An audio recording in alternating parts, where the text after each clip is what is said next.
Hey everybody, welcome back to my Tomes of Terror book review series. So here is a novel, it came out in 2017, and it's called The House on Rectory Lane by a British author named Stuart James. Now I came across this book kind of randomly, as I do a lot of the books that I do for this series, while I was kind of like browsing through the suggestions that they gave me on my Kindle Unlimited. Now, it had kind of like an intriguing sounding title. It had a whole bunch of 4 and 5 star reviews, and it was free to read. So I just decided to give it a shot. Why not? I thought initially that I had never read anything by this author before. I deliberately did not read the synopsis prior to diving into the book, which is what I usually do. If you know me at all, I've mentioned that before. I like to come into things kind of fresh, so I tend to pick books not necessarily just by the titles or the covers, but it just like the whole vibe of like, what does this look like it would probably be about to me? And usually I'll go on whether it's really highly rated or not. If there's like a lot of ratings and a lot of them are really high, then I'm probably like, yeah, this book is probably like pretty good. Now, after I read the book and I was doing a little bit of research about it, like for this video, I discovered a couple of things. One of those being the fact that this book actually won the International Book Award in Horror Fiction at the American Book Fest, like back when it came out, 2016, 2017, 2018, whenever it was. And it had a fuck ton of praise and like positive reviews. One of the blurbs I saw is it was called like, the scariest thriller in years, similar kind of sentiments to that. But another thing I realized while I was doing this research was that a few months ago, I had checked out another book by this same author, Stuart James, and it was also on the Kindle Unlimited, like read it for free plan. And this one was like, I guess his newest novel, 2022, and it's called Creeper. And I started reading it and I just really couldn't get into it. I couldn't really like put my finger on what it was. But after like 30-40 pages, I was just like, I just can't like vibe with this, and I DNF'd it. So even though I thought that I had never read anything by this author before, I actually had started to read one of his newer books and couldn't really get through it. It's not that it was bad per se. It was just, there was something about it that like wasn't vibing with me, so I just like stopped reading. Probably goes to show I should probably pay more attention to like the author's names, I guess, than maybe just like the title of it when I'm just like randomly scrolling through, but whatever. Now, okay, so I will say that although I didn't dislike The House on Rectory Lane overall, and I did, I will note, find it interesting enough to finish in one sitting. I actually read it in a single afternoon. But there was a quality about it that really kind of like rubbed me the wrong way. And after I realized that this was the same writer as Creeper, something kind of like clicked in my head after that. And I figured out, oh, this is exactly the same writing style that had caused me to abandon the book Creeper before because I just couldn't get into it. So I will say that my ambivalence toward The House on Rectory Lane while I was reading it was less a result of like not enjoying the story, which again is like pretty compelling. It goes a little far-fetched toward the end, but that wasn't like a deal breaker or anything. But I think for me, it was more like a dislike of the execution, like the writing style. I'll try to articulate what I'm talking about, like more toward the end of the video, if I can sort of like define it anyway, because it's kind of like hard for me to put into words. So the novel starts out with this kind of brief prologue, and it's basically just describing a woman who's running, like obviously very terrified, through a house being pursued by a camera-wielding attacker. And then after that, we get to our main characters and like the main meat of the story. So The House on Rectory Lane follows a family, which consists of a dad named Jake, a mom named Kate, and their 5-year-old son, Sean. Now, they live in the Camden district of London. And though the couple actually they're both from that area and they really do love like a lot of aspects of big city life, they like that there are so many pubs and so many social activities and music shows and stuff like that, like right within walking distance. They really like that all their friends live nearby and they're able to go out and see their friends like quite often. But on the other hand, now that they have like a small kid and they're sort of getting a little bit older. They're kind of getting tired of this sort of like constant congestion, the traffic, parking issues, just the general like noise and overcrowding that kind of comes with living in a metropolis of that size. So they decide that, much like the protagonist in many a horror novel over the years, they decide they want a quieter life out in the country because they think that's going to be better. Haven't they seen any horror movies? Obviously not. But yeah, so they want to live out in the country where they have some more privacy, where their little boy can like run around in the yard and no one will bother them and stuff like that. Now, one thing that, now they had kind of been planning this before, but one of the things that sort of sends their moving plans into overdrive is an incident that happens like pretty near the beginning of the book, where Jake is actually threatened by this crazy guy with a knife during his morning commute, I believe it is. Now, the thing, he owns like a plumbing company, like he's a plumbing contractor. So that's one thing that's like helping him out with the move. I'm presuming that he's like not well off, but he's like, he's financially okay. He owns his own business and he's going to like expand. He's leaving the one in London like in the hands of his second in command, and then he's going to open up like another franchise or another one like out in the country. That's how he's going to do it. So after this knife attacker incident, they've become more convinced than ever that moving out of London is absolutely a fantastic idea, the best thing for them to do. So Jake and Kate end up purchasing what seems like a perfect, somewhat secluded home out in the sticks. Now, the house itself is called the Rectory, and it's situated on, you guessed it, Rectory Lane. Now, there are a couple of other houses on the same, like, in the same street or whatever, and there's a small, quite bustling village nearby. But all in all, the house itself, the Rectory, is very private. It has, it's kind of like has woods or fields around it. It has its own automatic gate that you have to open with a little clicker thing. It has all this, so you can't really, come up to it without somebody knowing about it, that kind of stuff. So far, so good. But then, of course, weird shit starts happening that obviously makes the family think they've made a terrible mistake in moving out here in the middle of nowhere. For example, a few random people in the village shortly after they move in, like when they're at the hardware store or whatever the hell, either come out and outright warn Jake to get the fuck out of the house as soon as possible because it's bad news, or they'll just kind of go more subtle with it, like, good luck, buddy, that kind of stuff. But they won't really, tell him what the deal is. The estate agent who sold them the house, who's kind of this slick and a little bit, comes across like a little bit sleazy, like he has like a lot of money, obviously, because he's kind of flashy, like he's got like a flashy car. His name's Anton, and he actually told him, he's like, well, this is probably nothing to be alarmed about. But the last family that lived in this house, the Prescotts, they just up and disappeared one day, and nobody has heard from them since.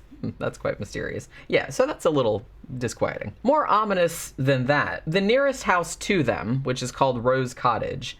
Now, when they first move in, it initially appears occupied. It has like this really, really nice, like beautifully manicured lawn. There's like a little friendly dog outside. But then sometimes when they're kind of like looking in the windows, it looks like nobody's in there. Like there's no furniture and shit like that. So Jake starts to get curious about this. And as he's out on a run one day, he sees through the window what appears to be a man punching a woman in the face and her like subsequently like falling on the ground.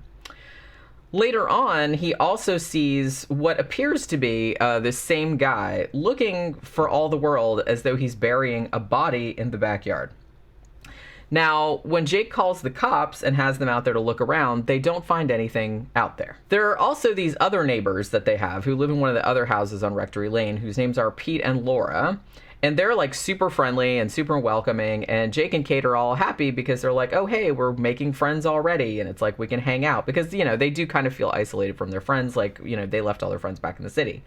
But Pete and Laura also, despite their friendliness, have a tendency to kind of like show up unannounced. Hey, we brought beers, you know what I mean? And then like they just kind of want to hang out like all night, even when, Jake and Kate were like, hey, we were kind of hoping to like have a romantic evening in front of the fireplace or something like that. But then these two clods show up and, so they're kind of like, well, you guys are nice, but, a little bit of a party foul there. So there's that. On top of all that, the power keeps going out every now and then. Like it'll go off and then it'll come back on, it'll go off and it'll come back on. And it's starting to get like really annoying. And so they call the power company and they're like, look, well, it doesn't look like there's anything at this end. Maybe somebody is like fucking around with your power box, like outside. And it does indeed like look like maybe somebody is doing that. Now, after Kate one time sees a dude lurking around out in the garden or whatever, Jake calls a local guy named Adam, I think, to get an alarm system installed. But the guy just like shows up to do the work before Jake really kind of, he'd been talking to him about, yeah, we'll do this and that and the other, but he hadn't like made a solid appointment, like, yeah, let's turn up this. He just kind of like turned up and he's like, oh, hey, I'm here to like do your alarm system. They're like, okay, yeah. It's kind of like really odd shit like that. There's also the not insubstantial matter of several young women disappearing from in and around the village. Jake frequently feeling as though there's like this car, like a black Jeep, like following him around, like wherever he goes. And as if all this wasn't enough, Jake also comes across, like not too long after they've moved in, when he's putting some stuff up in storage, he's up in the attic and he finds this old DVD, and it has home movies of a family on it who they presume are the Prescotts, and later find out that that is indeed who they are. And although the footage is like normal at first, like, hey, here's a birthday party, here's the kids playing in the garden or whatever, a scene at the very end shows what appears to be like a terror-stricken woman running through the rectory, the house, being chased by someone holding the camera, which is kind of like the thing that we saw in the prologue. So all of these bizarre events really do get you involved and invested in this mystery that's going on. And I was actually like pretty absorbed enough in the plot to want to figure out what the hell is going on here. Like, what do all these things have to do with one another? Now, because this is a thriller and is advertised as such, it is like, it comes up on horror stuff too, but it's thriller in the sense that I just assumed that, well, this is going to be like a non-supernatural explanation for the shenanigans, which usually is the distinction, I think, between a thriller and horror, but this does have horror elements to it. But I will say too that I really liked the idea of all of these incidents, while seemingly unrelated. I was like, oh, maybe they're all connected somehow. What is it that connects them? Is this like some big conspiracy or something like that?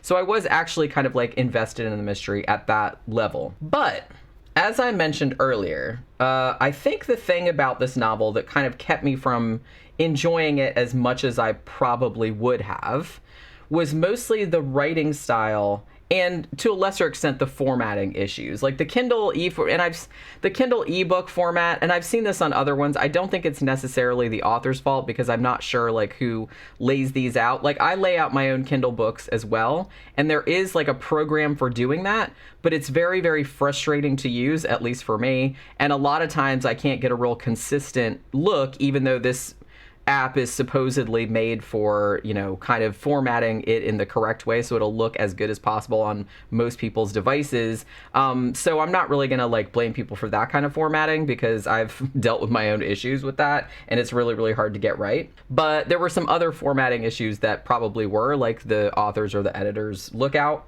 There weren't really that many spelling errors, because you guys know what a stickler I am about like spelling errors and stuff. I didn't really notice too many of those, but there were a bunch of grammatical errors, usually run-on sentences, and you guys know, because I think I've brought up on book before like how everything was run-on sentences and it drove me crazy. So there's that. There was also kind of a very distracting tendency for the author. Sometimes he would put a couple of different characters' dialogue in the same paragraph, which generally, I mean, I don't know what the rule, I was generally taught that that's not what you're supposed to do. Like, when a new person is speaking, you're supposed to go to like a new paragraph, because when you put different people talking in one paragraph, I'm just like, well, who the fuck is this talking now? It's like very, very confusing. So yeah, a few times I was just kind of like, oh, this is two different people talking. They should have put this in another paragraph. So that kind of was like very distracting. On a related note, this is just something else that I noticed. I have also never been a big fan of the British custom, because this is a British author, remember I said, of using only single quotes to enclose the dialogue. Now, this obviously isn't the writer's fault, because that's just how they do it over there, but I have to say that I've always much preferred the American method of enclosing dialogue in double quotes, because it makes it stand out more from like the rest of the text. You know what I'm saying? When it's just like a single quote, it looks too much like an apostrophe. You can't see it as well. And I'm just like, wait, is this talking or is this exposition? What the fuck? So but that's, like I said, that's not his fault, because because they all do that in Britain over there, and it drives me crazy every single time. But that's just like different standards. But in this book, speaking of quotes, there were many instances where quote marks were left out altogether. Like there'd be somebody talking and then there'd be exposition, but there was no quote at the end, so you didn't know like if where the dialogue ended. So that's obviously like a typo. Have to say too, I found the characterization like a little bit, I guess, like flat, underwhelming type of thing. Jake was kind of like the main character, so he was like the most fleshed out. But I felt like his reactions and his motivations and stuff like that were kind of inconsistent. Like at the beginning, he seemed sort of like, not necessarily fearful, but kind of like that, more like a non-confrontational type of dude. Kind of not, like I said, I don't want to say like nervous or anxiety ridden, but like a little bit along those lines. But then like at the end, he was almost kind of acting like a big action badass, and it was kind of like came out of nowhere, you know what I mean? Like he didn't really have any, I don't know, like any build up to that. It just seemed very strange to me.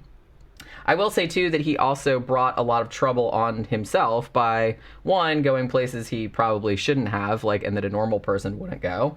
And but I guess that's par for the course in horror. But he's like doing stupid shit all the time. I mean, he made some like really unwise and decisions, and sometimes some kind of mind-boggling ones. I'm just like, dude, what the hell are you even doing? So that was that.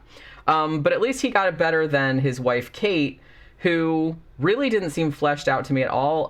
The only impression I got of her was that she was hot, because that's what the author called her. Like through Jake's eyes, seeing her, I was like, okay, well, she's hot. What else? Like she's a hot woman with long black hair. That's pretty much the only thing that I got. So there was that. Now, the story jumps back and forth from the perspective of different characters, which is fine. A lot of books do that. But in one case, I felt as though this was kind of a cheat, because now I'm going to say this like without spoiling some of the, like, because there's some pretty big plot twists toward the end. So I'm going to try and say something vague enough that it's not spoiling it. So I felt this was a cheat because a bunch of scenes had been told from the perspective of one particular character who ended up not being who or what you thought they were. And that means to me that the author deliberately withheld information from the reader for the sake of the twist, when if you were actually in that character's head, as you purportedly were, you would have had more of an idea what was going on. So it was like a deliberate withholding of information, even though you were supposedly seeing things from this character's perspective.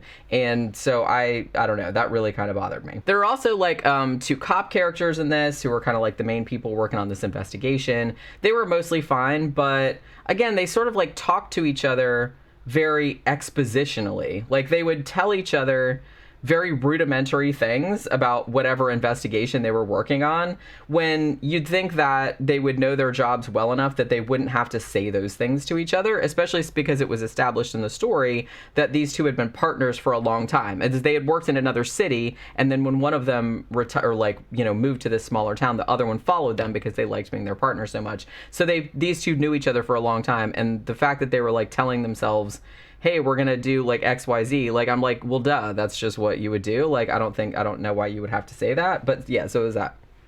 I kind of felt like a lot of it was making the mistake of like telling and not showing, which is something they always tell you not to do, whether it's writing books or movies or whatever. You're basically putting unrealistic dialogue into the mouths of the characters in order to convey information to the reader. So you're like, this is stuff that they wouldn't say to each other in real life. So it just comes across as like very clunky and like not very natural. In fact, all of the actions of the police characters, like the whole way that the investigation progressed, the way that the authorities responded to certain things, it came across as not very realistic to me. And it kind of came across as somebody that was just like, hey, I'm gonna like, talk like some narrator, like on an investigation discovery show or something like that. Like it sounded kind of like that to me. If you read it, you know what I'm talking about. Like I said, it's kind of like hard for me to like explain like what it is that I'm like, what it is. If you haven't read it, it's hard for me to explain like what the tone is that I'm trying to get across. There was also this really weird thing where there would be some big reveal or some big exciting event or chase or something like that, and it would be like really, really briefly described and wrapped up like in a couple sentences or like in a paragraph or something. Sometimes I would have to go back and read it again to make sure, wait, what? did I just catch what happened, or like did something happen and I just like skimmed right over it because it was like so fast? Yeah, so like really significant events, like especially toward the end, seemed to get like really short shrift, which I thought was very odd. And again, toward the end, there were some really important like set pieces and chases and things like that that really would have added a lot of tension and stakes to the story, but they got resolved like way too easily. You know what I mean? It's like, oh, I break into this place and it's like, oh, the door is unlocked. How convenient. Oh, there's not even anybody around. Oh, how convenient. It was just kind of like that kind of thing. And I was like, that's okay. That was a very odd choice. It was just like, there wasn't really that many like obstacles or danger, or if there was danger, it would be like handled like really easily. You know what I mean? I didn't really get the sense that there were like these big stakes, you know, like, oh my God, we're going to die. Like somebody's going to get killed or something like that. I didn't really get that sense. And again, I think I mentioned this earlier, the big twist toward the end of the story was kind of far-fetched. Not impossible, I'm not saying that, but it wasn't really all that believable either, especially considering like some of the stuff that I mentioned earlier. And again, once it's revealed, it's just kind of like the aftermath of it was just like really quickly and easily kind of like resolved and wrapped up. And it's like, oh, well, that was that, you know what I mean? And I was just kind of like, alrighty then, you know. Now there is another kind of twist. Well, it's not really a twist, but there was like another little reveal, like at the very end, that I thought was better and was like a lot more impactful. Like, oh shit, you know what I mean? But still, I just couldn't quite buy like the whole scenario, you know what I mean? It's just there were too many plot holes, too many inconsistencies, and I was just kind of like, okay, I see what you're trying to do there, but I don't really think it earned it, I guess. So, yeah, so in general, like the writing style of the thing, it kind of, I'm not gonna lie, it kind of got on my nerves. The sentences were just kind of terse. A lot of the sentences were of similar length and cadence, so it seemed very like, not like staccato, but it was just kind of like, I don't know, it sounded kind of like if you were reading it aloud, it just seemed like it didn't have much variation, like in the lengths of the sentences or anything. And a lot of the sentences, too, were like very unadorned, I guess. It's not that you have to necessarily like pepper your writing with big flowery language or, you know, big long paragraphs of description or anything, but, I mean, there is something to be said for painting a picture in your reader's mind, which is, you know, ideally what you're trying to do. And I felt like this novel didn't really do that, like, at least for me.